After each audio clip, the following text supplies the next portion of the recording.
El órgano, pasado, presente y futuro. Todo lo relacionado con la historia del instrumento, su organografía y organología. El órgano, el rey de los instrumentos.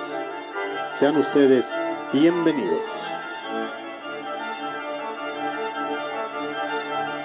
Amigos, amigas, gracias por el favor de su atención. No había podido yo grabar este programa pues, por las cuestiones económicas que les solicité en un programa anterior y que solamente una persona muy generosa que me pidió el anonimato, pero creo que es justo indicarlo, decirlo, el maestro Gerardo Santana Novoa, pues tuvo a bien participarme, donarme algo. Con el cual, bueno, pues seguimos adelante poco a poco porque, como les digo, el comprar libros, el investigar, hay investigadores que me ayudan cuando no se me satura mucho el trabajo, entonces, pues hay que pagarles también, sea del programa de la historia no contada, o sea de del órgano pasado, presente y futuro, en el cual, bueno, pues... miren, yo entiendo que la situación es difícil y que no siempre se puede. Desgraciadamente o afortunadamente manejo temas especializados como el de la historia, como el de la aviación, que ya para qué abro un programa de aeronáutica si nos importa bledo, cuando México hacía aviones y tanques. Y por ejemplo, hoy en día lo que se está viviendo como en la parte organística, en los pseudo-organistas que están yendo a iglesias a presentar su trabajo. Miren, yo sé que el sol sale para todos, pero tienes que dignificar tu trabajo, tienes que hacer, no llevar tu teclado y tus secuencias y engañar a la gente, y más si estás en un coro alto, engañar a la gente haciéndoles creer que eres el virtuoso cuando llevas tus secuencias, tu canon de Pachelbel, llevas tus entradas, tus salidas en tu teclado, que ya hoy en día ya no son de disquete, ya son de USB o de tarjeta, de otra manera.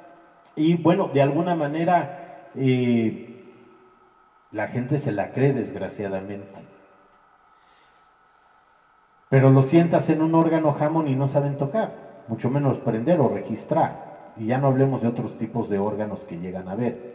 Entonces, yo platicaba hace poco con un padre diocesano y él me hacía ver que precisamente ya la liturgia, el arte, la música, en los campos formativos del seminario se veían, pero muy por ahí, o sea, se veían prácticamente en el seminario menor, porque en el seminario mayor, pues lo que habías aprendido en el menor y en esa transición, pues era lo que quedaba, que muchos de los curas hoy en día que están en formación, o de los, perdón, de los seminaristas que van para sacerdote, y los que ya se han graduado, pues ya desgraciadamente vienen de familias de padres separados, de familias disfuncionales, y eso acarrea mucho en su cultura, y sobre todo, pues me decía, si sabemos algo de música, si sabemos las oraciones antiguas, fue gracias a papá y mamá, cosa que hoy en día muchos no lo tienen.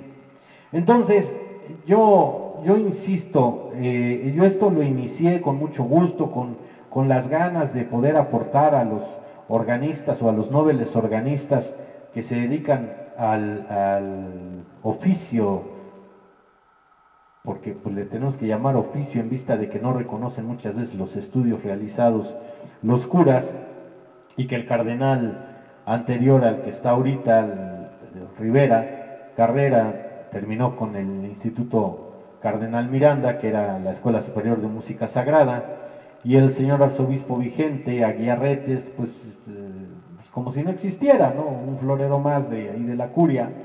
Y lo digo con todo respeto, pero es que lo estamos viendo. Yo lo estoy viendo. Entonces, hoy en día no sé qué línea hay, que queda muy entendida, que ya no es lo mismo.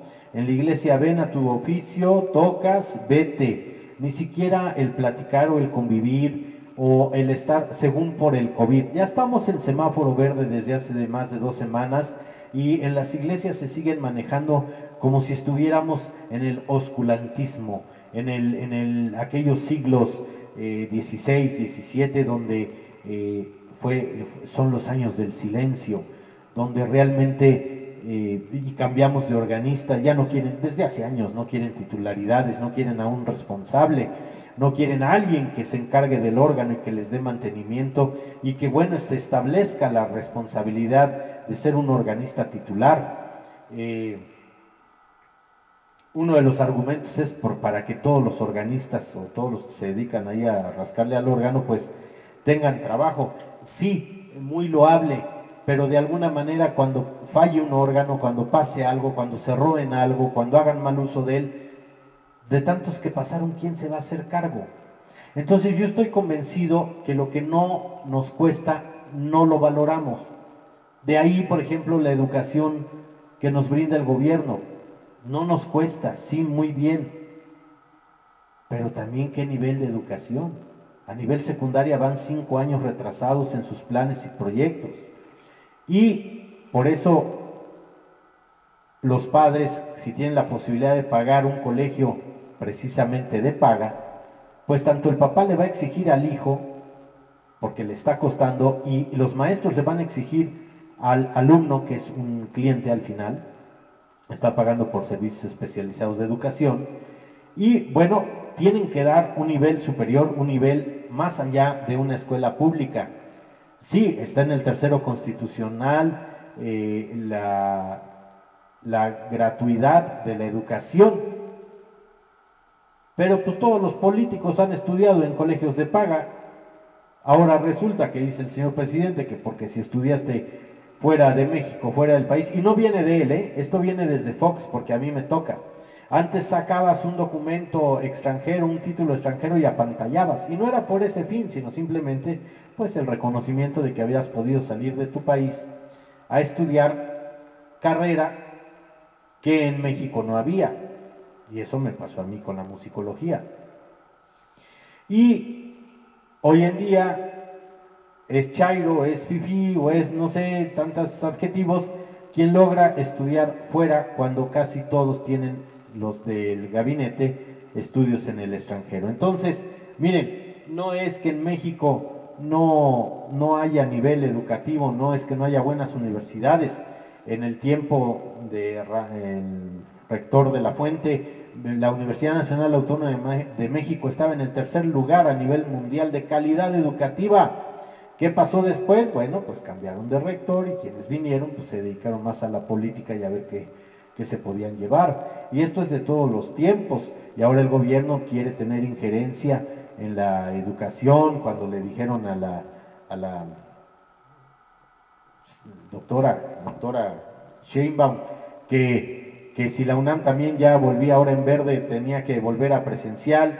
Y la señora, como no conocen de historia, no saben que hay una autonomía, la universidad es autónoma por ahí de 1929, si mal no recuerdo, logra la autonomía, o sea que no va a depender del gobierno federal para sus decisiones, por eso hay un rector y hay un consejo educativo, académico, administrativo.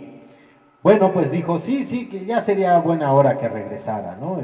Sí, muy bien, imagínense la de presidente. Pero bueno, yo simplemente quiero agradecerle nuevamente al maestro Gerardo Santana Novoa su aportación. Los invito, los conmino a que se suban a este tren. Creo que la información que he dado en 10 programas, quienes la han valorado, pues les ha apoyado, les ha servido. Hay otros organistas que, piden dinero para pagar sus tarjetas en YouTube y en Twitter. Y los oyes tocar y realmente otros que se dedican a abordar el plano de lo que son los tonos gregorianos y hablar de gregoriano cuando son los 8 semitonos y nada se hablan de 5 porque nada se aprendieron 5 y esa es la ley de Dios. O sea, por favor, pónganse a estudiar. La Constitución Sacrosanctum Concilium del Vaticano II es precisamente la que habla de la música en la liturgia. ¿Y qué es lo que dijo? Eso viene desde el 62, que inicia el Vaticano II, hasta el 65, que se clausura. Bueno, pues este precisamente es el capítulo sobre la música sagrada de la Constitución. Es una Constitución, Sacrosanctum Concilium, en el capítulo 6, habla de la música sagrada, que yo les puedo ir compartiendo aquí lo más esencial, y después precisamente referente a la liturgia. Mira, maestro organista, si tú, según el misal de Paulo VI, aunque Juan Pablo II sacó otro misal, pero las bases del misal y de las rúbricas litúrgicas para la música es del misal de Paulo VI, bueno, pues precisamente si tú no sabes de liturgia, los curas de hoy en día menos, y lo digo con todo el respeto, pero lo vemos.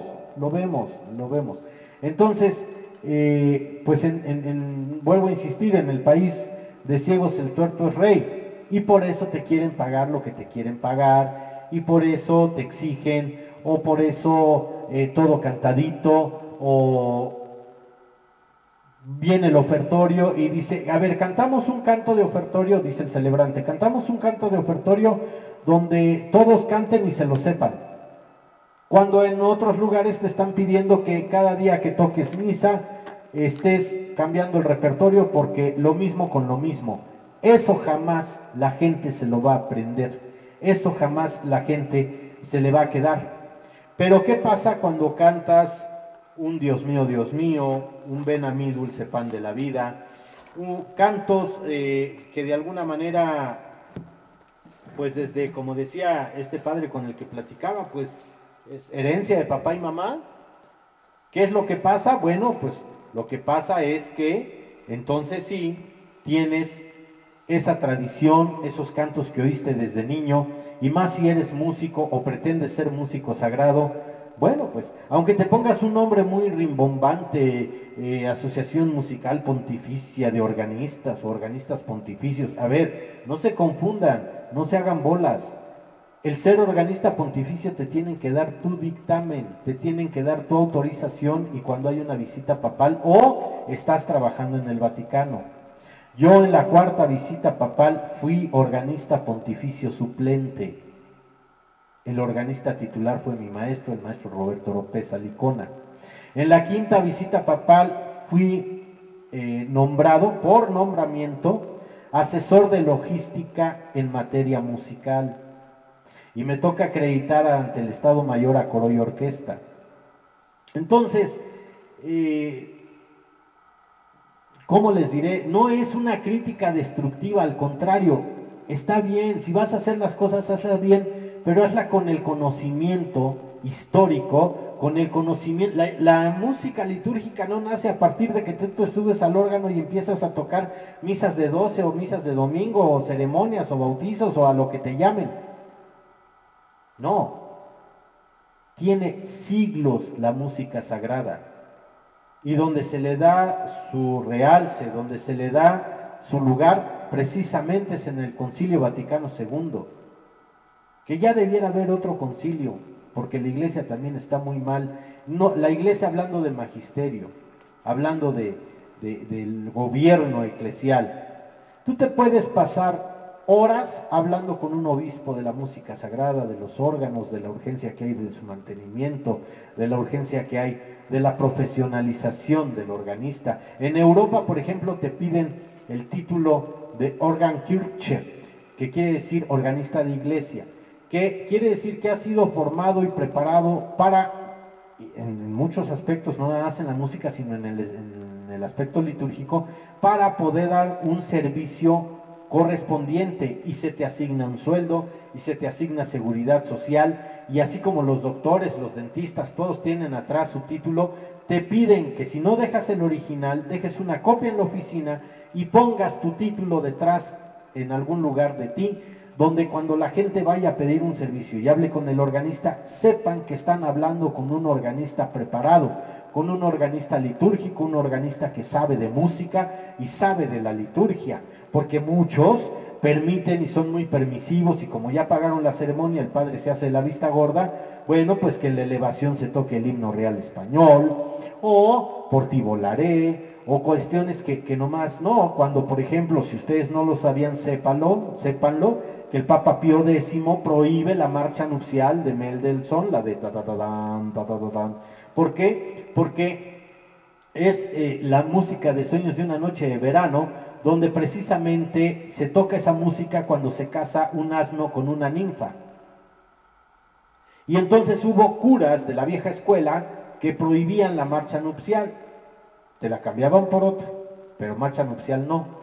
Y se echaban a la gente encima, pero una vez que se les explicaba esa simbología y por qué se tocaba en Sueños de una noche de verano, ya entendían por qué.